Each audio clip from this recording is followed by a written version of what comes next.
Hey, everybody. Welcome to another All In podcast. We just got the show notes and I'm ripping them up because the president has the Rona. We knew this was a possibility. We had an incredible docket brewing, but as fate loves irony, we found out on Wednesday night, I believe, just in a brief timeline here, Wednesday night, Hope Hicks, his personal assistant, got the Rona. And then, of course, President Trump announced late last night that he, in fact, had the Rona and that his wife, Melania, also had the coronavirus. So with us today to discuss all things tech, politics, and coronavirus, David Friedberg, David Sachs, and besties Chamath Palihapitiya are with us. I guess maybe we'll just drop it right to you, Friedberg. You are our science kid here in the class. What is, when we look at the president's physique, he's clinically obese. Technically, I'm not saying that to be cruel, but he's a 74-year-old who's clinically obese and snorts Adderall. We don't know that. That's just a claim. But seriously, what is the prognosis here? And then I understand he's now got a experimental treatment, was just announced an hour ago at the taping of this on Friday afternoon. And of course, we wish them all the greatest speedy recovery, et cetera. But let's get into the facts here. I think the overall mortality rate for someone of his age is in, call it, the 2 to 4% range, right? And for someone with he's not known to have diabetes or high blood pressure, but generally you can kind of say there's some risk factors maybe associated. So a couple points. But the reality is the treatment that he got is one that's not available to the public, and is effectively like creating these, taking these antibodies to the coronavirus. And he got 8 grams of this immunoglobulin therapy that is basically a bunch of antibodies that'll eliminate the virus. And they're not widely available. They're not publicly available, these treatments.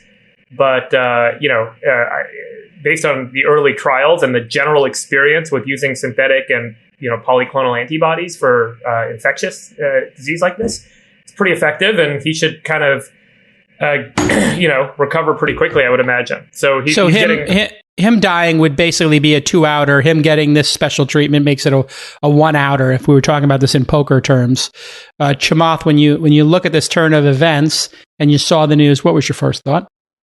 That it's now basically 100% guaranteed that we will have all of the most transparent data about coronavirus soon. So, for example, we've been in this position where we've been debating hydroxychloroquine. We've been debating these, all of these different regimens. And the reality is, the president of the United States, if he doesn't get the absolute top-notch care, we're all in some ways fucked. So it's probably likely that he's going to get the thing that folks know to work, and then it'll be hard for everybody else to not want to ask for that. And then it's going to be even harder for everybody to then not get some version of it. And so I think probably we're going to de-escalate a little bit of mask stuff, of testing stuff, of, what the right course of care is. And, frankly, I'll be honest with you. I hope, I wouldn't vote for him, but I hope he's well. I don't want anything to happen to the guy. And I hope that he recovers and he kicks it in the ass, and that whatever he took to get better, everybody else can get it too. All right, Sachs, coming around the horn here, talking about the political ramifications of this. You were feeling that Trump was likely to lose, but here we are with the October surprise. And I hate to make this handicapping of the election, but this certainly is going to have some impact. So with your Rain Man mind, and when you go through this deck of cards here, what is your brain, how do you assess this as the Rain Man? Is this going to be a net positive for his election results? A negative, neutral? Handicap this for us in your mind. You must be thinking through this. And I, again, disclaimers, we all want him to get better. Nobody wishes him ill. I'm sure some people do, but nobody wishes him ill. I'm seeing a lot of glee, frankly, on Twitter. Yeah. A lot of people saying, I told you so, or karma's a bitch, or something like that. Yeah.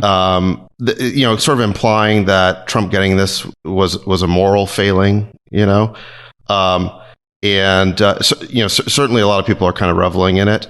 I think he was certainly careless. I mean, he didn't wear masks. He said he didn't like to wear masks. So, he was careless. Do you wear a mask inside your house? No, but if I was walking around at a debate or something like that, and if I was on an airplane with 20 people, yeah, I would wear a mask, actually. I mean, there were certainly a lot of precautions around the president. I mean, more than most people. I mean, any of us could get it from anybody. Yeah. If, our wife happens to go out to meet a friend for lunch or something like that and then brings it back. So there's almost no amount of carefulness you can do to completely avoid this, unless you're willing to kind of lock yourself alone somewhere. Yeah. So I just, this idea that somehow getting COVID is a moral failing is what I would take issue with. It's not altogether unlike the crazy things that the religious right was saying in the 1980s, like, about AIDS, like when, Jerry Falwell said it was God's punishment or something like that, trying to imply they called it the gay plague. I mean, let's just call it what it is. They basically said they implied somehow that this was some sort of just comeuppance, or something like that. Retribution from God. Retribution, for being gay. Exactly. And the virus doesn't know who it's infecting. Obviously, it doesn't target sinners or whatever. And so I just think that this sort of gleeful sort of blaming that's going around is inappropriate, and I think it could really backfire if Trump rapidly gets better. I mean, if Trump is better in, say, a week and is hitting the campaign trail again, what previously will have appeared to be a moral failing could now be argued would be a moral strength, since he overcame it so easily. And so I think that if he rapidly recovers from this and hits the campaign trail again, it's going to make him look strong. I think that if he has a hard time with the virus, if it's enervating, the way that I think it took out Boris Johnson. I mean, I've heard British commentators say that Boris Johnson's just not even the same, doesn't have the same level of energy even now than he did before the virus. Then I would think it could really hurt Trump in the last couple of months of this campaign. Look, I think we all know people. I'm sure you guys do. I do. Who have gone through this, and they all say the same thing, which is this thing really sucks. Now, there are all these people that say, oh, it's like dancing on tulips or daffodils.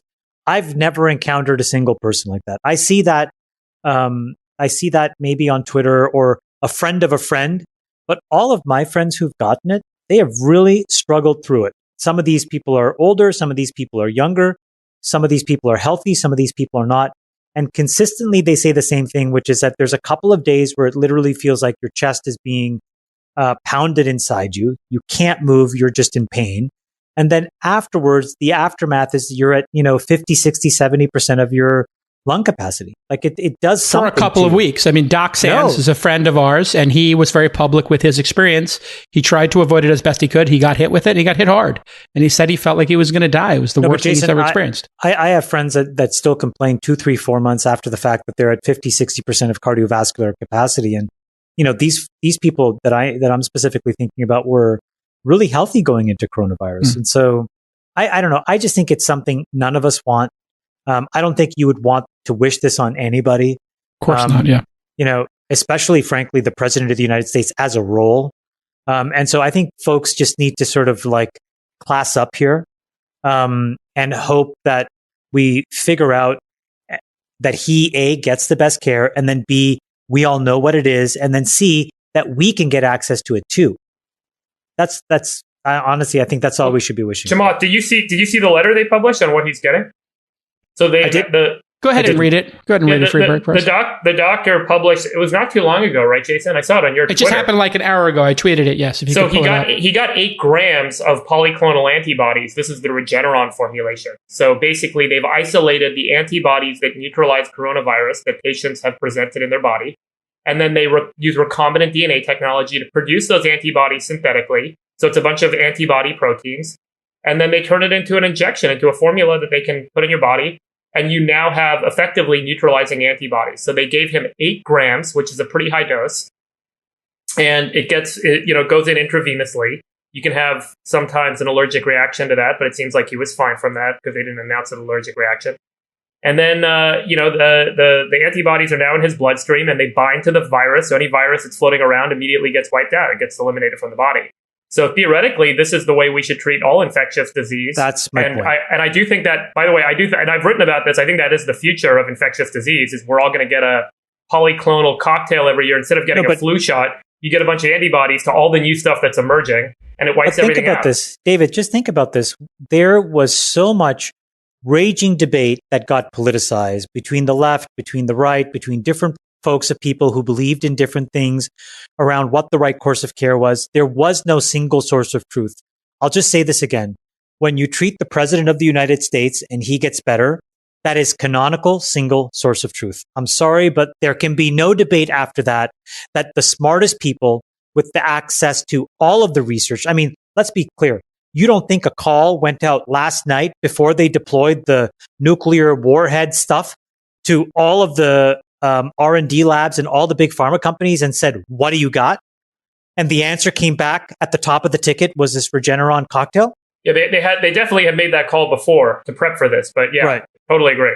Right. Now, when you say by the way, it highlights what the future of infectious disease treatment is and should be, which is that all of us should be getting a booster shot every year of synthetically produced antibodies that will counteract any new infectious disease floating around in the world. And we're getting to the point in the next 10, 15 years that should be reality for everyone. Well, I think it highlights that, but it also highlights that in the absence of the most powerful man in the world getting this sickness, that we're all going to basically bitch and point fingers about what the right solution is. And so it can't be the case that the next time there's a crazy illness that's floating around in society, we need to go and target, 5 or 6 of the leaders of the G8, plus the Pope, plus this, plus that, Beyonce, heaven forbid. You know what I mean? Like, this is crazy. Yeah. This can't be how we find single source of truth. Yeah. Well, I think politically speaking, I think there's a lot of upside here for Trump if he does get better in a week. I mean, if these polyclonal antibodies work, then, and he emerges from the White House, fit as a fiddle in a week, he's going to say the cure is here. I was right. Yeah. We don't even need a vaccine. The cure is here. It's over. And all the I told you so's might flip around. How far off would that be from the truth, David? Well, if the polyclonal antibodies work, I mean, then it's just a matter of scaling them. Can it be scale, Freeberg? Is this easily scalable? Yes. But by the way, I'll just point out the challenge with this is a lot of people, north of 15%, will have, because antibodies, remember, they're a protein. And if your cells didn't make that protein, they look like a foreign protein when they show up in your body. Mm-hmm. And so very often when you get a foreign antibody treatment like this, you will have some sort of allergic reaction because your body will react and attack that protein. And so it's not as simple as just saying, hey, we should just scale this up and give it to everyone, because the clinical trials that are going on with it are to figure out what percentage of people, what's the right way to treat people, what's the right way to protect them from anaphylactic shock, all that sort of stuff that comes along with this sort of thing. So it's not that simple as I think we're making it out. But Freeberg, you would admit that many of those questions, the answers to many of those questions must have been well in hand, because there's just zero way. Oh, Regeneron's been running these trials since March. 100%. Exactly. Yeah, 100%. Exactly. That's right. I can tell you for sure, when Trump got this treatment, I guarantee they gave him Benadryl and they gave him a steroid shot, and they probably gave him a little bit of cortisone, or they had it on the side. Because that's kind of like the standard sort of regimen you would use when you get this sort of, synthesized or convalescent plasma type treatment. And, he comes out of this thing on the other end and he's fine. But that treatment regimen is required. So it's, you sit down in an IV booth and you get a fucking IV and you get shots to go along with it. So it's not as simple as just shipping it out to everyone's home and giving them that treatment, And am I correct that only 300 or so people have gotten this to date? Is that correct with the trial? I don't know the answer to that. Okay. I know that convalescent plasma, which is, call it the poor man's version of this treatment, which is instead of synthesizing the antibodies, you're taking the actual antibodies from other people that have had COVID and recovered. You're isolating those antibodies and you're injecting them in other people's bodies. So that is what convalescent plasma is. It is effectively a soup of all the antibodies from recovered patients. Polyclonal antibodies is the synthesized version of those isolated antibodies, where we use fermentation systems and bioengineered cells to make those antibodies then we isolate them and we use them Is there as a any product. chance that the president would make a bad decision here because he would get to dictate his treatment as a powerful person, like Steve Jobs did, tragically? I saw a doctor saying this is one of the problems with powerful people is that they actually can, make a bad decision because doctors will let them have too much of a say in it. Is that possible in this situation, you think? I think the answer is no, because they didn't put out a letter saying he got bleach and UV light in his veins. So I think he's fine. So he didn't go with his own treatment protocol. And also... Yeah, go ahead, Chamath. No, I was just going to say, and also, it eliminated all of the other less nonsensical but equally sort of question mark treatments. And so, I think they went right to the answer, which would only have been really possible if the best docs basically said, this is what we're doing. And I think David mentioned this earlier, that it had been decided well in advance. Mm-hmm. I think that's a good insight, yeah. There's a protocol that was written down months ago, vetted and re-vetted probably every week or every month as they got more data.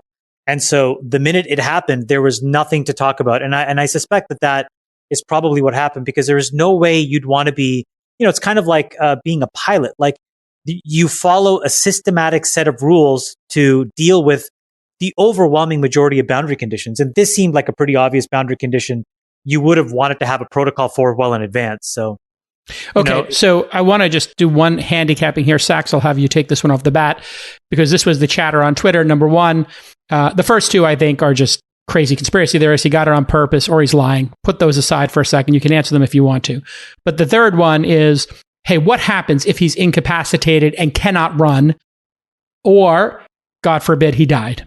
And so if he's on a ventilator, if he cannot leave the hospital, he's in ICU. It's not even a question. It's not even a question. The 25th Amendment deals with that, Yeah, so it goes to Pence, and if Pence cannot do it for whatever reason, but I think he's already tested negative. I was actually going to refer to the election, though. What happens to the election if in the next 3-4 weeks he's in ICU? What happens then? Oh, that I don't know. Well, that's what I was trying to get I would assume it's up to the party to make a change to his ballot if they wanted to. But I think if he's in the ICU, he stays on the ballot. So we would literally have an election with him on a ventilator, or him. I mean, if he was unconscious, could people still go vote for him? I think this is a possibility. I think these are very low probability outcomes. I think the most likely outcome here is that because he's got the best care, he's, I'd say it's probably like at least 50% that this is over for him in about a week. And it redounds to his political advantage. I think there's probably a 40% chance that, he's got more like a 3 or 4 week case, which I think would hurt him because he just wouldn't be able to campaign. And then there's maybe like a 5 or 10% chance of something more serious. I wonder if even if he recovers in a week, the odds are pretty high that he'll have, a long tail of fatigue, right? And so if he changes his strategy and just does things remotely and whatnot and doesn't do rallies anymore, and he doesn't really come out and say he's fatigued, but there's this behavioral change. Does that change things, do you think? I think he needs to be able to campaign and hold these rallies. I think that's an essential part of his election strategy, but also it's always been his way of, going over the heads of the media that hates him and talking directly to people and rallying his base and field testing his ideas. There was that period during lockdowns when he just stopped doing rallies for several months, and it really felt like he was adrift. So yeah, I think if he can't do rallies, I think, that could easily swing the election a couple of points and cause him to lose. I think Saxy Poo's 100% right. I was in Indiana last week, and there were a bunch of folks in the neighborhood where I was staying, and I was walking my dog, and they were walking their dogs. We were all kind of walking side by side, and they all were ramping up to go to a Trump rally. They were super excited about this moment to go hear what he has to say. They sounded like they were kind of in this undecided camp, but they wanted to go to the rally to hear what he had to say and kind of experience that Trump moment. It was a real kind of ground level, I think, proof point for your statement around, like, people really need to feel, and because that's a big part of his kind of MO, is that ground level. It is, and I think it was one of the reasons why his no one saw his election coming in 2016. Is if you turned on the TV and just listened to the commentators, I mean, aside from maybe Fox, it seemed like everyone just hated him. But if you attended the rallies, you would see that he was reaching a lot of people, tens of thousands of people at each event. And he was flying around doing 3 events a day, tremendously energetic. So yeah, I think it would hurt him a lot. But look, if he's back on the stump a week from now, you're probably going to see all sorts of people on the right saying, I told you so, and God healed him, and he must be the chosen one, or who knows? We could be seeing a weekend at Bernie's moment here in the next week. You got dark. Prop him up.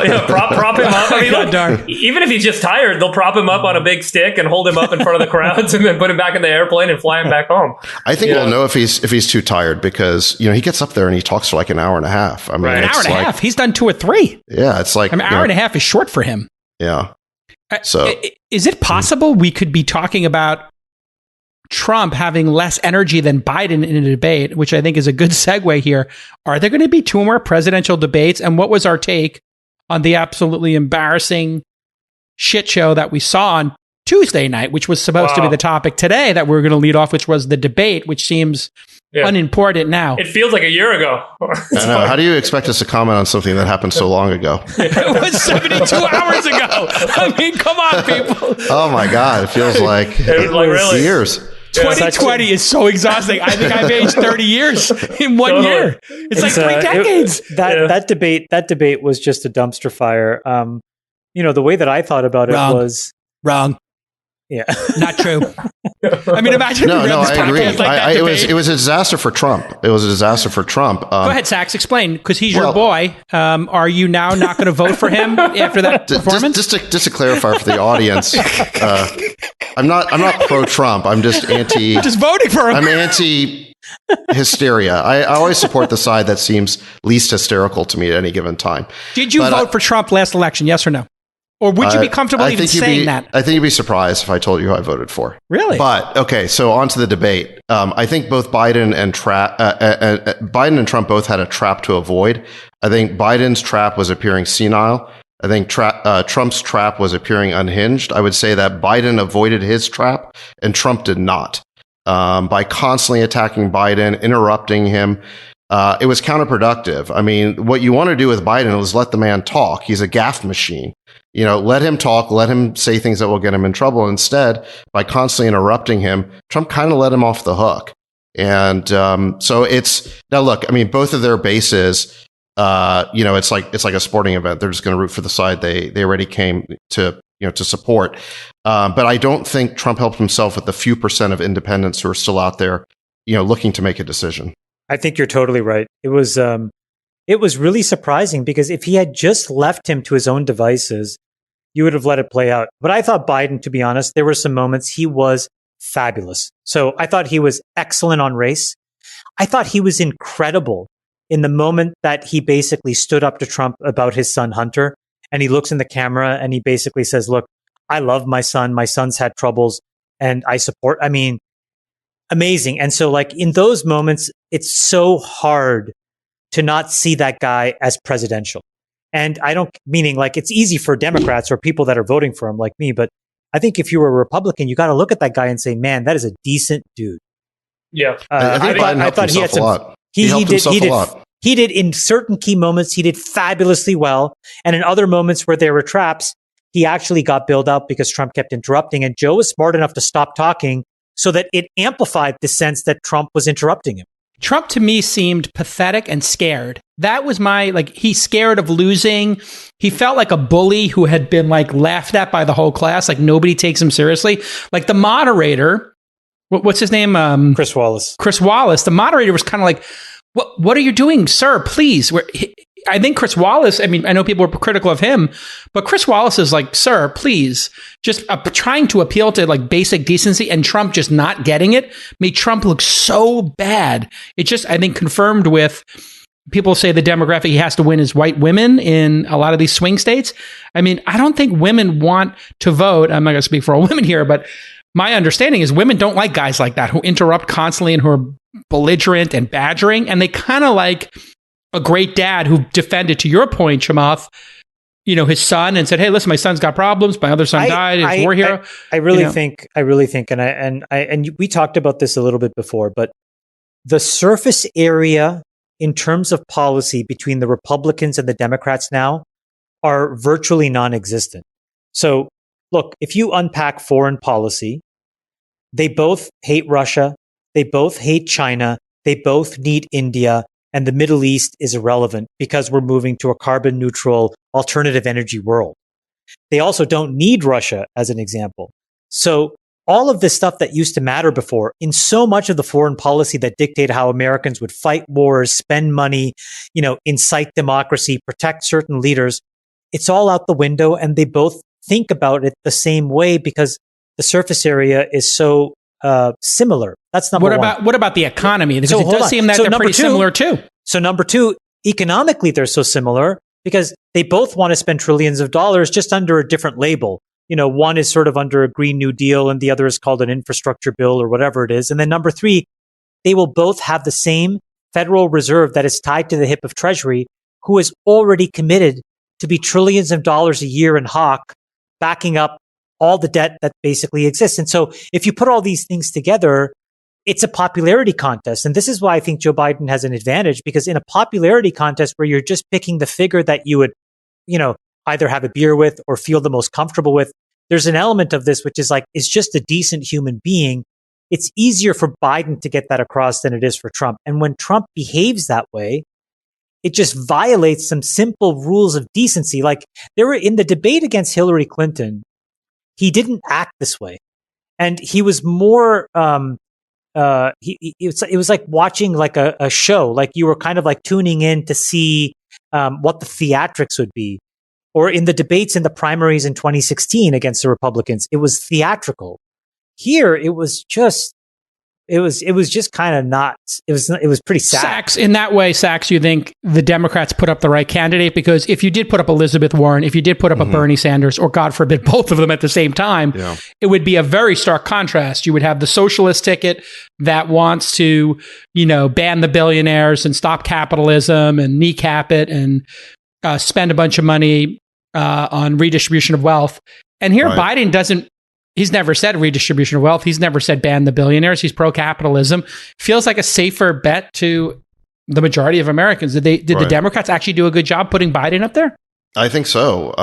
I think he is the most, now that we know he's not senile. I mean, I think there was some real question about that going into the debate. I think he proved in that debate that he's not. And he's always kind of had the decency card that Chamath talks about.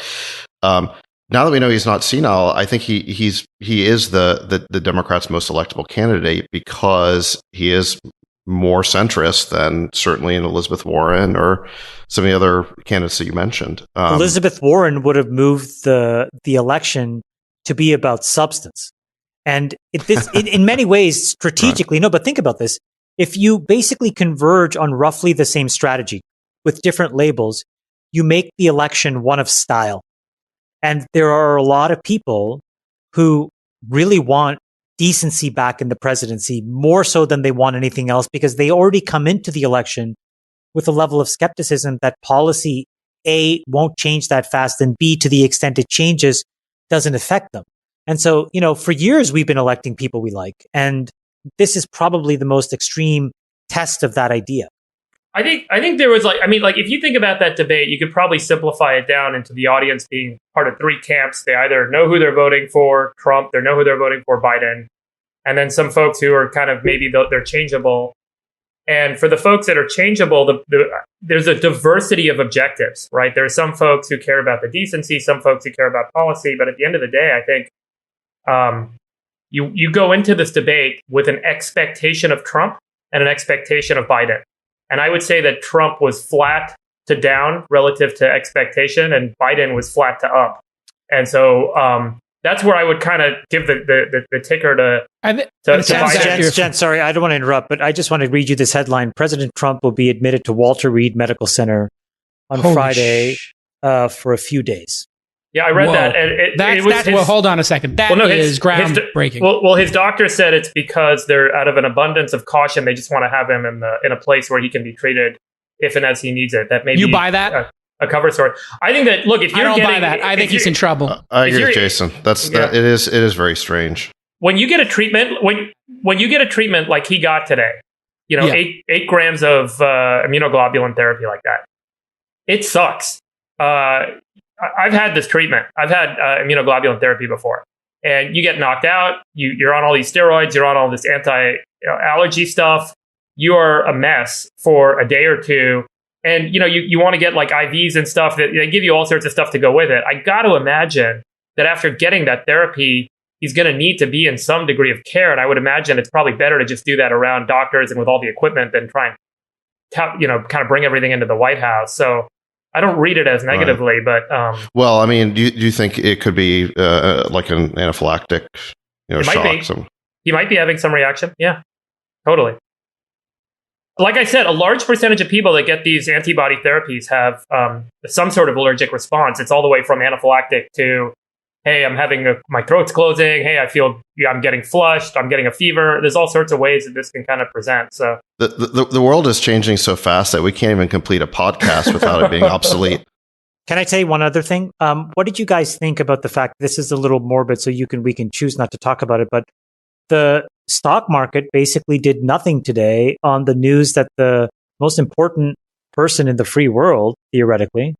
I think you just answered your own question, Chamath. I can chime in on this one. I don't think that people perceive that Trump is good or bad for the economy either way, and that the economy is separated now from politics because they think Biden or Trump are going to have the same policies, which you said before. They have the same policies, so why does it matter? If Trump were to tragically die, it would not make a difference in the American economy. It's not going to affect people buying iPhones. It might shake people psychologically, but I don't think in a massive way because he's almost out of office. So I think it's all baked in. That's why the market did anything. What do you think, Sachs? I wanted to disagree slightly with the idea this election doesn't matter. I think it will matter a lot if the Democrats win the Senate as well as the presidency, because then they will have one-party control and they can pass as much legislation as they want.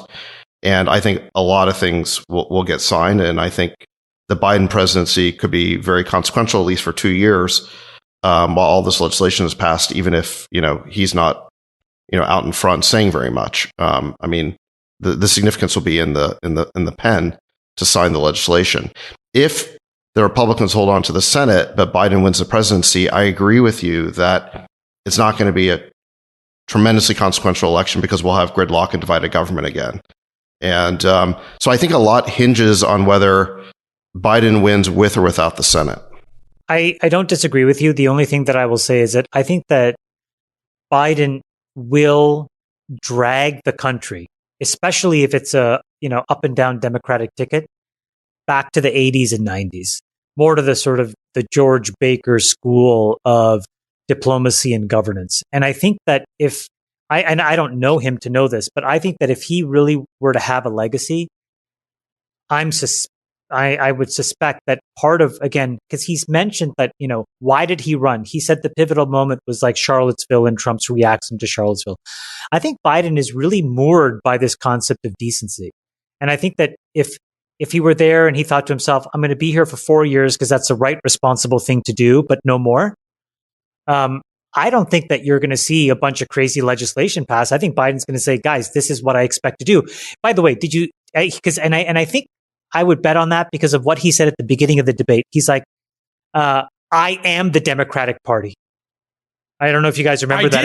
I do remember that. That was incredible. That was so powerful. That was a very Darth Sidious emperor move when he said, I am the Republic. I think he was trying to basically say, like, firewall the far left or the far left, the socialist left, and say that rhetoric is not what I was elected on. I was elected on my platform. I am the party. This is what I believe, and everybody else will have to toe the line. And by the way, in the end, that's not such a bad thing. Yeah. It's a mandate. Yeah, I agree. I think that was a really important moment for him, is for him to say, look, I'm in charge here, because the Republicans have been making the argument that he's a Trojan horse for all these like far left elements. AOC. And so it was very important for him to come forward and say, no, I'm the one leading this ticket. Now, that being said, and I think it would be a great thing for the country if Biden brought the Democratic Party back to more of a, Bill Clinton to, Obama type centrism, or, center leftism, I guess you could say, as opposed to this sort of like crazy, woke Marxism or Maoism, whatever you want to call it. Yep. But I'm very skeptical that he will, because I think Biden has always positioned himself throughout his career as being at the center of the Democratic Party. And I think he moves as the Democratic Party moves. I agree he's not going to be all the way to the left of the Democratic Party, but those left elements will drag his sort of center to further to the left, and we'll end up with sort of a compromise. And I think at the end of the day, if the Democrats win Congress, he'll sign whatever they pass. I'm not so sure. I'm not so sure. The White House is not that far away. It looks like it's a 30-minute drive from Walter Reed. Sending a helicopter, is that normal? Because he drove there last time. Would that be indicative of this as an emergency type situation, sending Marine One, as opposed to just driving there for 20 minutes? I think there'd be a lot of liability if he had an actual medical emergency and they were just like, yeah, we're going to send him for a few days out of an abundance of caution. The fact that they said out of an abundance of caution, I think if there is an emergency, you can't get away with saying that. Oh, you can. For sure they would lie. I don't know. It'll come out later, You're saying right? the Trump administration is above lying about situations? Well, if he's unconscious, they got to swear Pence in. Yeah, there's a lot of reasons why you got to be careful. No, with I'm not saying right? he's unconscious. I'm just saying it's not even unconsciousness. Marine right? One, I'm just thinking out loud here. Is sending a helicopter for a 20-minute ride in a motorcade seems a little? I mean, intense? I would take a helicopter to the 7-Eleven if I had a helicopter. What the fuck? Fair enough. I'm taking you're taking a helicopter down to now that is the something I game? would say. Okay, this is, I think, a good jumping off point to an interesting discussion that blew up on Twitter earlier this week, which is we can't keep up with all the politics, the rhetoric, the vitriol, and this polarization. So Coinbase co-founder and CEO Brian Armstrong wrote a letter saying, hey, listen, if you want to talk about politics, that's fine. Not at my company anymore. We're going to have a no politics rule, no debating the stuff, and we're going to be ultra focused, at work.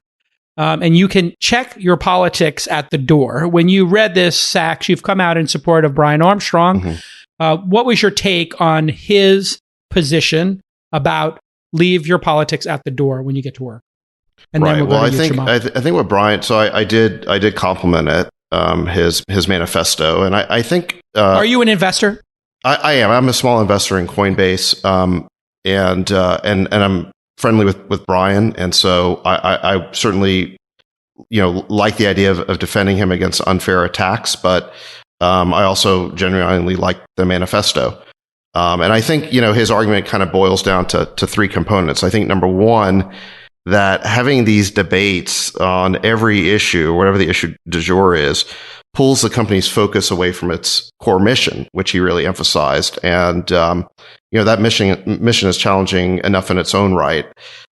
Second, he was saying that, and this is something I've said before as well, which is just that politics is just increasingly divisive in our society. It's just inherently divisive. And therefore, it's corrosive to team cohesion. And the more you have of that in your company, the worse it is for the team. And I think the third thing he mentioned, which I thought was really interesting, is that the freewheeling debate or discussion of politics, like that we're having here, but we kind of have our own little safe zone here. It risks hurt feelings or misunderstandings that can become HR issues because people can then complain about they feel unsafe. They feel unsafe, and they report to. And so that's a further distraction. I felt unsafe at moments mission. in this podcast. I'll be honest. There was a couple of moments. Well, I think one of the reasons why this pod sort of works is because we're all friends, and we've created a safe space for us to have these conversations. But the workplace is very different. It's not, what I read Brian trying to do is to reimpose a true safe space by saying, leave your politics at the door. Now, I think he's been deliberately misconstrued by critics who want to say that, well, you have to leave your conscience at the door. That's not true. He's not saying that you can't have your own political views or contribute to causes that you like, but you just got to do it on your own time. Kind of like Mr. Hand said in Fast Times at Ridgemont High, do that on your own time. And that makes sense to me. I think I mean, look, I think about this from the point of view of one of the employees working at one of these companies that doesn't want to be a party to the debate. If I'm an engineer at Google or Coinbase, I go into work and I am captive, right? I don't have the option of not showing up to work. If I go to a rally, I have the option of saying, I'm going to go to this rally and walk away because I don't like the speaker, or I'm going to go to the rally because I want to participate in this dialogue or this debate. I can't do that at work. So it's unfair for work, which is a place that I as an employee have to go to every day, to be a forum for people to express themselves on political points that I may or may not agree with, but more importantly, may or may not want to actually be a party to the discussion around. And I think that's the most important thing to note here is like, it's not about enabling the free speech of the employees that want to debate. It's about the protecting the workspace for the employees that don't want to debate and don't want to be exposed to that. That's really important. Chamath, as a person of color who, I'm sure has some strong feelings about what we've seen in terms of police shootings, or maybe in your own personal life experience facing racism.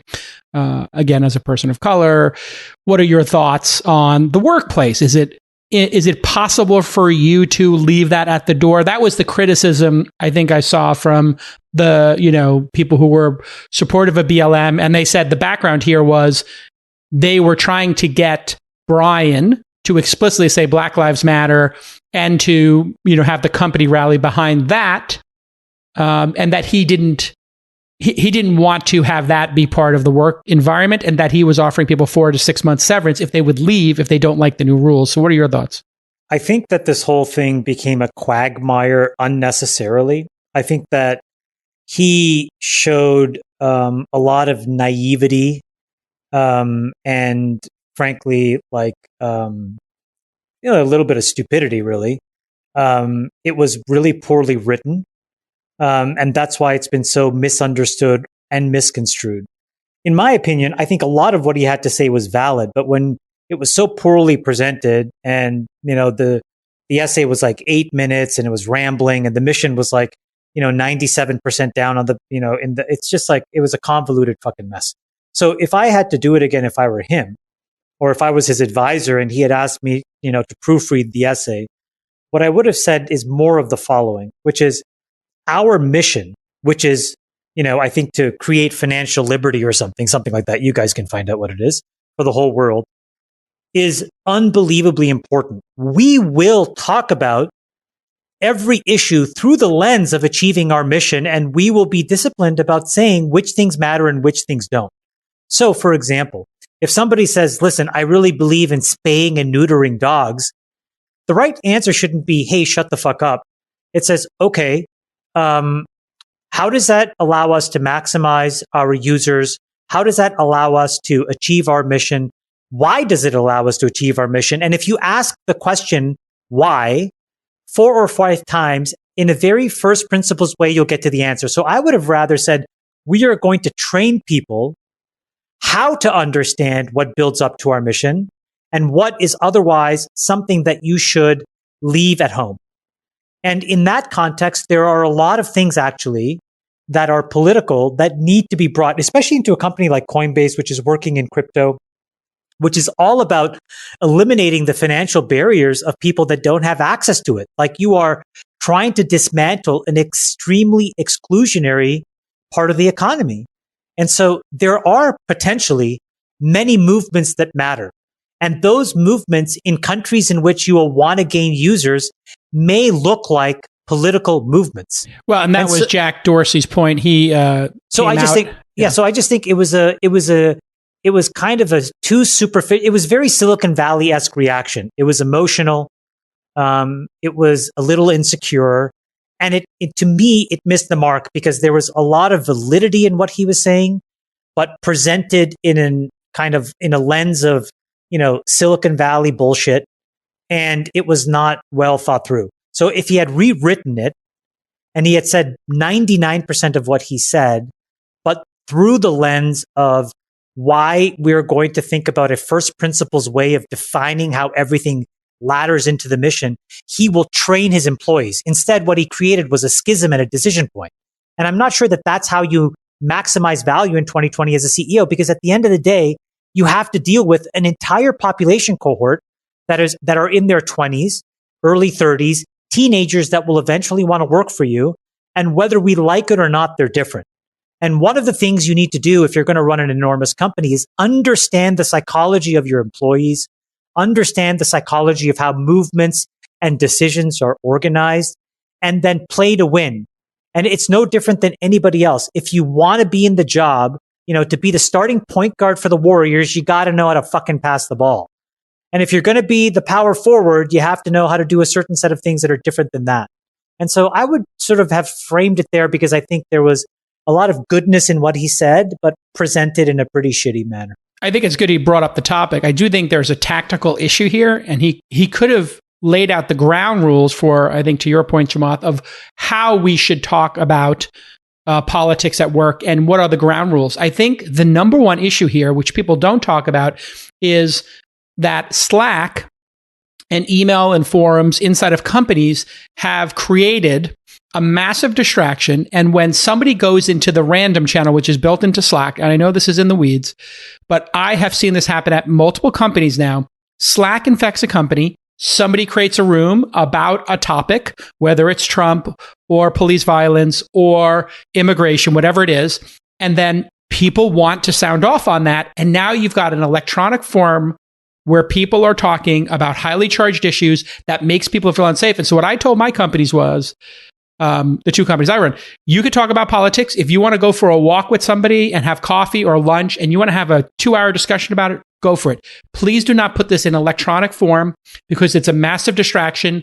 And there'll be a record that could create downstream human resources issues to your report, Sachs. I have a suggestion. And this is an organizational design experiment, and maybe somebody listening will implement it at their company. Allow 100% free-form debate about anything. One condition. You literally need to have a soapbox.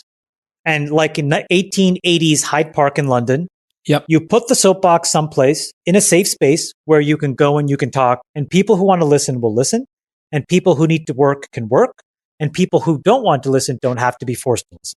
What's the digital version of that you're suggesting? No, I'm saying a literal room in the campus. No, a literal place in your office. You put the soap, you have a soapbox, you grab it, you put it down the ground, you stand on it, and you say it. And if you're not willing to do that, then, it's okay. So are you saying that there's no digital version of that? Because people I'm saying is that two things. One is the digital version is actually training people to ask why. Why does it matter? Now, the reason why it's important to ask that is because somebody may say, I'll use Jason's example that he loves. We need to support the Uyghurs in China. The best way to do that is to proliferate our software in the following way, because it will free them from enslavement of the Chinese and it will give them access to financial independence. Wow. I mean, okay, that seems to be paying off the mission.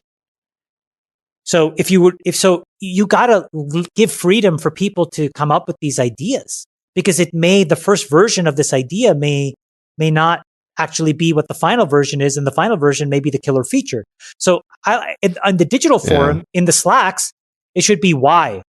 Respect. That's a very respectful question. But why? David, it should not be in any digital forum because it leads to chaos, because we see that on Twitter. And what's happening is the Twitter derangement that we all suffer from is now infected inside the communication system that runs the operating system of the company. Go ahead, Sachs. Exactly. Yeah, that's exactly right. Since you agree with me, go ahead, Sachs. Yes, I do agree with JK on this one. So look, I mean, Chamath is right that I'm sure Chamath would have written a better letter, but I think we understand the gist of what Brian was trying to say. And actually, I thought it took a lot of courage to write it. And what he's basically saying is that politics has become so divisive in our society that, it'd be nice if we could have these reasonable debates the way that we're having this discussion inside companies. We didn't have to have these artificial restrictions, but we do. We have to, it's the same reason, that we have the separation of church and state, is because people couldn't stop killing each other over religious wars. And so finally we had, the Treaty of Westphalia to stop it. And what Brian's basically proposing is a treaty for the workplace, because we cannot get along around politics. But David, he is the CEO of an $8 billion company. Could he not have hired somebody to edit that essay? Okay. Well, I mean, look, I just, to me, no, but I'm serious. Like if it's seriously well thought through, and if it was as important as Westphalia, you would probably have a couple proofreaders. corporate version. Okay, it's not. It could have been polished for sure. Here is Jack Dorsey's response, and I'll have you guys respond to it. I think it's in your wheelhouse in terms of what you said, Chamath. Bitcoin, aka crypto, is direct activism against an unverifiable and exclusionary financial system which negatively affects so much of our society. Important to at least acknowledge and connect the related societal issues your customers face daily. This leaves people behind. I think he's right. You have to view this problem not through the lens of your own emotions, not even through the lens of the frustrations of your employees. You have to help shift the discussion to say, why does this achieve our mission? And just constantly, in a thoughtful, respectful way, ask why. And by the fourth or fifth why, it will either be something that doesn't matter and you can dismiss it quickly, or something that actually is rooted in fact and probably is something you need to pay attention to. And maybe the way that the conversation started was probably not with the right language that people, given the chance, would have framed it differently. Okay, the worst take, according to the internet's Twitter's ability to ratio people, which is when you get more comments than likes, which is not normally how it works. People are actually taking the time to explain to you how bad your take was, as opposed to liking it, is what a ratio is, if you don't know. Goes to Dick Costolo, who's a friend of ours. Me first capitalists who think you can separate society from business are going to be the first people lined up against the wall and shot in the revolution. I'll be, and that's enough to get you ratioed and have this thing go supernova. I mean, Mike Cernovich is retweeting this and losing like his mind over it, that the former CEO of Twitter is inciting violence. He's a comedian as well, DeCostolo, so I think he's joking here. But he adds the exclamation point, I'll happily provide video commentary. Here's my disagreement with Dick and with Jack, is ultimately the societal value of a company doesn't come from whatever platitudes or political statements its CEO makes, but rather from the quality of its products and the impact of its products. And in that sense, Dick and Jack are living in a glass house. I mean, Twitter is a sewer of political diatribe and polemical hate. I don't know anyone who feels better, after spending time on Twitter. If Facebook is like cigarettes, I don't know what Twitter is. I mean, it's like fentanyl or something. Yeah. So ultimately, maybe Jack should spend his time figuring out how to make Twitter into a less socially divisive product instead of, because just issuing woke platitudes is not going to do it. I agree with that. I don't think platitudes does it. All I'm saying is you have to view it through the lens of, I want to become the most relevant company possible and achieve the most impact. And I think that there are a lot of times where some of these issues, when presented politically, underlying it is actually some feature or some capability or some way of seeing the problem that unlocks more demand that can help you win. And not knowing a priori what the answers to those questions are, it's important to train people on a framework versus say you can't talk. Because I guarantee you what will happen is somebody with some killer feature will be too scared to say something because they're not sure how to say it well. And you and I both know, because we've seen many companies that have gone through that cycle, those companies decay and die. Yeah, I think it'd be great if a policy like this wasn't necessary. I mean, I agree it's suboptimal, but I think it's caused by the fact that people just can't get along around politics anymore. Yeah. Friedberg, what is your take on ultimately how Coinbase winds up the year or two after this? Do they get more resumes of hyper-talented people who want to embrace a politics, social issue-free workplace? Or do millennials and, Gen Z and this next group of talented folks say, I don't want to work for somebody who doesn't want to talk about these issues at work? And then at the production board where you have a factory where you build companies, do you have some rule around this yourself or thoughts about how you run your companies? I think the more clearly you define culture, the more successful your company will be. And right or wrong about whether or not you enable the debate and the discussion and how you define the forums for kind of political discussion within your company, the fact that there is a clear definition and delineation around this point, I think removes the uncertainty. And I think he'll do exactly what he's hoping to do, which is to get people to leave and to attract other people that better fit with that cultural model. I want to put my game face on. I want to go to work and I want to win the game I'm here to play. I'm not here to fuck around. I'm not here to do other stuff. I want this job because I believe in this mission and I want this company to succeed in what it's trying to do. And I think other places that allow people to run around and, do things that they may or may not appreciate other people doing, and you have this kind of low definition kind of culture where some people are happy, some people are unhappy. It all kind of, slows things down. And I wouldn't kind of encourage anyone to let that happen. I think it's really important to just define how it is you want to operate, be really clear about the rules and the boundaries, and then I agree with as well. I mean, I think it's very much within his right, and I think I do applaud his courage in doing it. I just think that it misses the mark because I think it was too emotional. I think he can do a 2.0 version and just keep building on the manifesto and say, hey, based on the feedback I got, here's how we're going to do it. No discussion here on the electronic communications. Reed Hastings put out that fantastic PowerPoint that I think we all know really well, the cultural playbook from Netflix. And when did he put that out? Like 2000. Almost a decade ago? No, 2 decades ago. It was 2001. And he's continued to refine it, right? If you look at, there's recent iterations of it, and they continue to kind of do a better job of defining, how do they intend to operate with people. And I think it's only continue to reinforce the innovation that drives that company into the $100 billion plus valuation it's earned. Yes, and if there's one important thing, which is that there's a meaningful difference in the average age of a Netflix employee and the average age of a Silicon Valley company. Now, that may be also part of it as well. I think the one thing that Brian could clarify is that you don't have to check your conscience at the door. We're not saying that you can't have political views. You're allowed to say things on Twitter or take political stands or donate to whoever you want. It's just that the company itself is going to be a demilitarized zone. We're not going to bring these contentious, divisive debates that really aren't related to our core mission inside the company. Totally so we can all work better. So we can all work better as a team towards the reason that we all joined this company. But that's totally fair. But all I'm saying again, I'll just say it again. That is such an important thing to say. You could have had it proofread a couple times. You didn't. It could have come across the way you're saying it. It didn't have to be written by GPT-3. You know what I mean?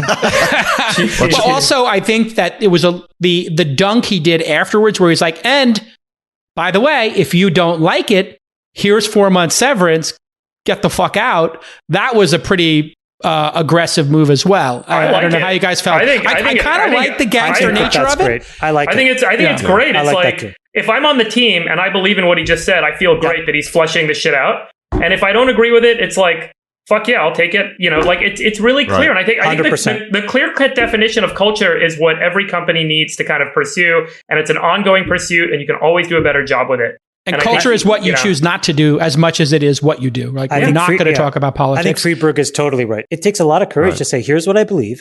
And if you don't believe in it, then it's okay for you to leave. And here's a severance package. That takes a lot of courage. So I applaud him for that. Yeah, I mean, look, it's a free country and we all have limited time. We should all go work on the mission that is most important and inspiring to us.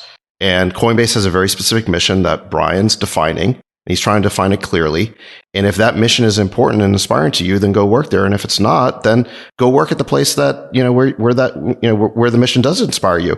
And it may be a startup or it may be, a political organization, whatever it is, go do that thing that's most meaningful to you. That's kind of my interpretation of what he was saying. All right, as we wrap here, it was hard for me to interpret because it was so poorly written. Well, also it was also like a huge bomb on Twitter, and people's reaction to it was based upon, I think, how they feel at this moment in time. And a lot of people feel this is why I'm sorry, but communications is important. How you say things, what you say, style is really important. Yeah, so whether it's Biden or Brian. Yeah, take the time, get it right. All right, so 2021 is going to be upon us before we know it. And I wanted to wrap here with each of your feelings on the economy, technology and politics. Economy, technology, politics. How do you feel about 2021? Are you optimistic, pessimistic, neutral on those? Economy, politics, Have you guys ever been to Magic Mountain or Disneyland? You ever get in one of those log rides and it's like raging rapids or roaring waters or whatever they're called? Sure. And it's just fucking like you hop in and this thing just takes off down the river. I mean, I don't know. Nothing summarizes it up better for me. But in so many ways, is that where I feel we are right now? We've all jumped on a bunch of fucking logs and we're shooting down this rapid river. And I think a big part of what I'm feeling, and Chamath is in the middle of this, but there's this extraordinary velocity of capital right now. And when I say that, I just mean capital is moving in large amounts very freely. And that creates like once in a generation kind of opportunity. It's in part because the Fed has dropped interest rates to zero. So there's trillions of dollars moving markets. There's a change in an outlook and the world is being shifted in so many ways. This is this really amazing moment that I think we can all be afraid of because we're on a fucking roaring rapid on a log trying to stay afloat. But there is so much happening in these markets that we kind of operate in. There's never been a better time to get your business funded or to take your company public or to get customers to make quick decisions and change their behavior, whether they're a consumer or an enterprise customer. Money and decisions are happening money is moving at a faster pace than we've ever seen, and decisions are happening at a faster pace than we've ever seen.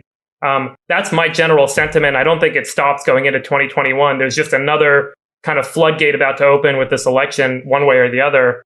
But we're in the middle of this kind of raging rapids right now, and it's a pretty scary but also kind of exciting kind of time. It's so well said, Quinoa. I really agree with you. I think that it's kind of like if you used to take a second to make a $1 decision and a minute to take a $100 decision, the amount of money being flooded into the economy now allows you to make a $100 decision in a second, right? So like the order of magnitude of the mental barrier that it takes has changed. And I agree with you. I was thinking earlier this week that it's a really incredible time to be alive for in one very specific way, which is obviously there's stuff that's happening that's really turbulent, but there is a chance that a bunch of us can really like change things in a meaningful way.